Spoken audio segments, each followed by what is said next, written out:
Hi hello नमस्कार मंडळी. So मी आज गेलेले कोपरखैरणे येथे आणि कोपरखैरणे स्टेशनच्या बाहेर पडताच समोरच Shri Charbhuja sweet and snacks corner आहे. त्याच्या अगदीच राईट हँड साईडला एक गल्ली गेली आहे. त्या गल्लीत 10 पावलांवर असलेल्या यमी मोमोज या स्टॉलला मी आज व्हिजिट केलं. सो येस, मी ते ट्राय केले व्हेज आणि नॉनव्हेजचे वेगवेगळ्या प्रकारचे असे मोमोज.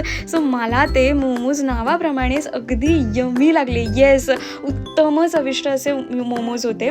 सो मी तुम्हालाही नक्की सजेस्ट करेन की तुम्हीही कोपरखैरणे या मोमोज स्टॉलला नक्की व्हिजिट करा आणि तिथला एक्सपिरियन्स करा. न्यू ऑफर्स आणि चॅलेंजेस. येस, इथे फक्त आणि फक्त यमी मोमोज नाही तर इथे बघायला मिळतील तुम्हाला चॅलेंजेस आणि वेगवेगळ्या ऑफर्स. येस, तुम्ही जर त्या ऑफर्समध्ये जिंकलात तर तुम्हाला 1 momo free, 2 momo free, 3 momo free. एवढंच काय तर तुम्हाला पूर्णच्या पूर्ण मोमो प्लेट फ्री मिळू शकते. येस, तर बाकीच्या स्टॉलवर कदाचित तुम्हाला बघायला मिळणार नाही. त्या ऑफर्स तुम्हाला या स्टॉलवर बघायला नक्कीच मिळतील आणि त्यासोबत तुम्हाला भन्नाट असं एंटरटेनमेंटसुद्धा बघायला मिळू शकतं. सो मी तर खुश होऊन निघालेच. तर तुम्हीही नक्की व्हिजिट करा कोपरखैरणे येथे असलेला yummy momos a bite of happiness या स्टॉलला.